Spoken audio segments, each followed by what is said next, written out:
माली साल 2020-21 के लिए वफाकी बजट आज पेश किया जाएगा। वफाकी वजीर हमाद अजहर कौमी असम्बली में बजट पेश करेंगे। कोरोना की सूरत हाल के बायस बजट सेशन के लिए खुसूसी इंतजामात। ऐवान भरा दिखाई देगा न गैलरीज। अपोजिशन का माजी जैसा शोर होगा ना ही नारे। कोरम की निशानदही भी नहीं होगी। ऐवान से 256 नशस्तें निकाल दी गईं, सिर्फ 86 नशस्तें होंगी।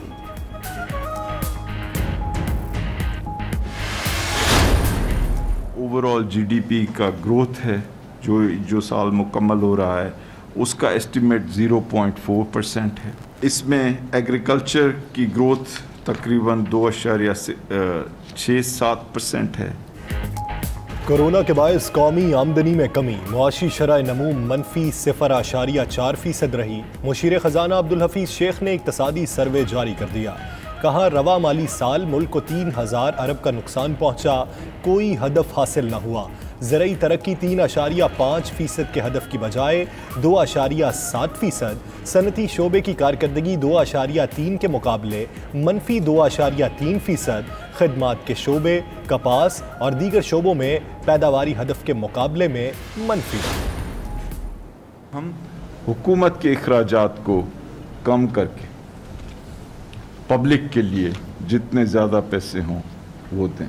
हमने पूरा साल जो स्टेट बैंक ऑफ पाकिस्तान है उससे टका भी कर्ज नहीं लिया। हमने फौज की जो बजट थी उसको फ्रीज किया यानी मुंजमद किया। मौजूदा हुकूमत को मौशी बहरान विरसे में मिला। अब्दुल हफीज़ शेख कहते हैं रवा साल अखराजात आमदन से ज़्यादा रहे। डॉलर सस्ता रखने से बरामदात में इजाफा हो गया। मौसर हिकमत अमली से 5000 अरब के कर्जे वापस किए। 20 अरब के खसारे को 3 अरब तक ले आए। स्टेट बैंक से कोई रकम नहीं ली। यूटिलिटी स्टोर्स को अरबों की सब्सिडी दी। 1 करोड़ 60 लाख खानदानों की मदद की। फौज का बजट मुंजमद करने पर जनरल कमर जावेद बाजवा के मशकूर हैं। मुकम्मल शटडाउन किया तो 1 करोड़ 85 लाख अफराद होंगे बेरोजगार। इक़्तिसादी सर्वे में कोरोना से मुमकिना बेरोजगारी के आदाद शुमार। मोतदिल पाबंदियों की सूरत में 1 करोड़ 23 लाख अफराद की बेरोजगारी का खतरा। महदूद पाबंदियों की सूरत में 14 लाख अफराद रोजगार खो बैठेंगे। रोजगार ज़ाया होने से 23.6 अरब से 315 अरब रुपए तक नुकसान का खदशा। अस्पतालों पर दबाव बढ़ रहा है। SOPs पर सख्ती से अमल कराएंगे। रोजाना रिपोर्ट लेंगे। SOPs पर अमल न करने वाली जगह बंद कर दी जाएगी। खिलाफ वर्जी करने वालों के खिलाफ इंतजामिया और टाइगर फोर्स सख्ती करेगी।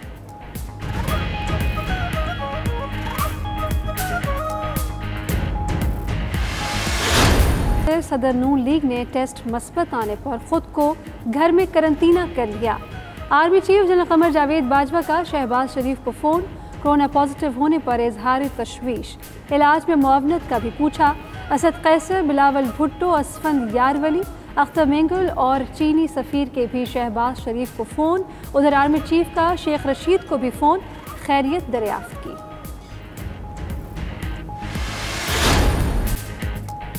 जिस्म में जिंदगी बनकर दौड़ने वाला खून अब बनेगा शिफा भी। 38,000 से ज़ायद खुशकिस्मत प्लाज्मा अतिया करके हम वतनों की जिंदगियां बचा सकते हैं।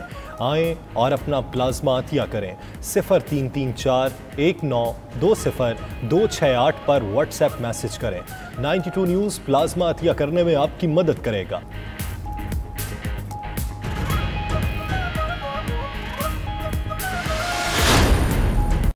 वज़ीर आला पंजाब उस्मान बुज़दार की ज़ेर सदारत इजलास। Core commander Lahore lieutenant general Majid एहसान की भी शिरकत।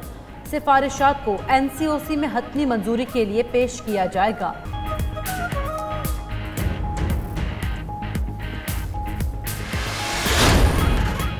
मोहम्मद आमिर और हारिस सुहेल ने दौरा इंग्लैंड से माजरत कर ली। PCB के मुताबिक दोनों ने निजी मसरूफियात के बायस टीम के लिए दस्तयाबी से माजरत की। पाकिस्तान 28 खिलाड़ियों और 14 स्पोर्ट्स स्टाफ को इंग्लैंड भेजेगा। और मिस्र ने भी सयाहों के लिए दरवाजे खोल दिए। 1 जुलाई से सयाह कुछ मखसूस तारीखी मकामात की सैर कर सकेंगे। सयाहों को कोरोना से इंतहाई कम मुतासरा इलाकों में जाने की इजाज़त होगी।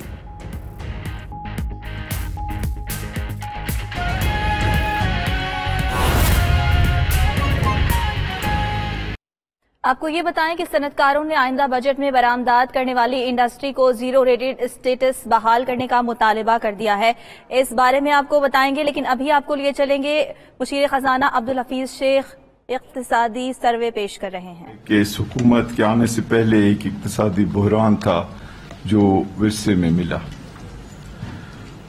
پچھلے 5 سال جو گزرے تھے اس حکومت کے آنے سے پہلے، اس میں ایکسپورٹس جو ہیں، یعنی ہماری چیزیں جو باہر کے لوگ خریدتے ہیں، ان میں گروتھ کی رفتار جو ہے وہ 0% تھی.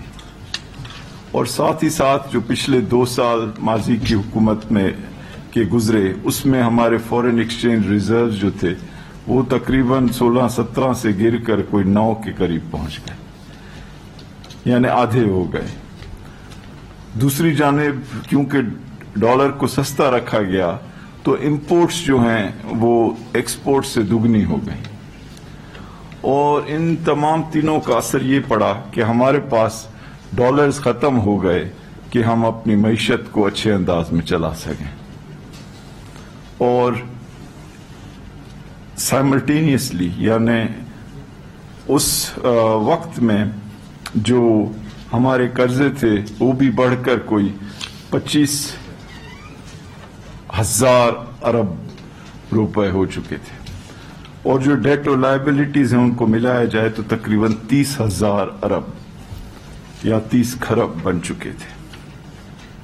تو ایک ایسی سچویشن تھی کہ جس میں یہ ایکسٹرنل اکاؤنٹ کا جو سچویشن میں ہم ایک ڈیفالٹ کی جانب دیکھ رہے تھے، اور ساتھ ہی ساتھ جو ہمارے اخراجات تھے وہ آمدنی سے کافی زیادہ تھے.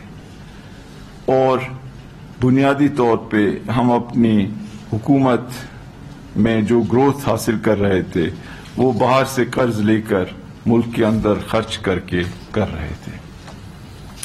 تو ایسی سچویشن میں سب سے پہلی چیز یہ تھی کہ ہم مزید جو ریسورسز ہیں یعنی ڈالرز جو ہیں ان کو موبلائز کریں. تو اس میں حکومت نے کافی کوشش کی اور کچھ بائی لیٹرل یعنی کچھ ممالک سے یہ لونز اور ڈیٹ آئل کی ری پیمنٹ فیسلٹی حاصل کر کے، اور ساتھ ہی ساتھ IMF کے ساتھ ایک بڑا پروگرام طے کر کے $6 بلین کا یہ موبلائز کیے گئے ریسورسز. اور حکومت نے یہ بھی فیصلہ کیا کہ ٹیکسز جو ہیں ان کو بہتر کرنے کے لیے مزید اقدامات کریں، اور سب سے بڑھ کر یہ کہ اپنے ملک کی ایکسپورٹس جو ہیں اس کو بڑھانے کے لیے اپنے بزنسز کو مراعات دیں. تو بزنس سیکٹر کے لیے گیس، الیکٹریسٹی، قرضے، یہ تمام جو ہیں حکومت نے اپنی جیب سے پیسے دے کر سستے کیے. اور ان وجوہات کی بنا پر ہم جو ہیں اپنے اس ایکسٹرنل یعنی بیرونی جو یہ اکانومی میں خطرہ تھا اس سے ہم نے نپٹا. اور یہ جو کرنٹ اکاؤنٹ ڈیفیسٹ جو ہمیں ورثے میں ملا تھا $20 ارب کا خسارہ، اسے ہم نے کم کر کر $3 ارب تک لے آئے. تو یہ اس حکومت کا ایک بڑا اہم کارنامہ ہے جو کہ پہلے سال اور خصوصی طور پہ اس سال 73% کمی کی گئی اس بڑے خسارے میں. دوسری جو اہم چیز کی گئی اس سال اور اس سے پچھلے سال بھی ملا کر کہ 5,000 ارب روپے قرضوں کی ہیڈنگ میں واپس کیے گئے. تو یہ ایک بہت بڑی چیز ہے کہ ایک ملک ماضی کے لیے ہوئے قرضے چاہے وہ کتنی بھی تعداد میں ہوں وہ واپس کرے. تو جب ہم یہ دیکھتے ہیں کہ آخر موجودہ PTI کی جو گورنمنٹ ہے تو اس نے جو قرضے لیے کیوں لیے، وہ اس وجہ سے لیے تاکہ ماضی کے قرضوں کا جو بوجھ ہے اس کو واپس کیا جا سکے. اور 5,000 ارب روپے واپس کیے گئے ماضی کے قرضوں کی مد میں. تیسری چیز جو میں بہت اہم ہوئی ہے اس سال وہ بتانا چاہتا ہوں کہ ہم نے ایک بہت سخت انداز میں حکومتی اخراجات کو کنٹرول کیا.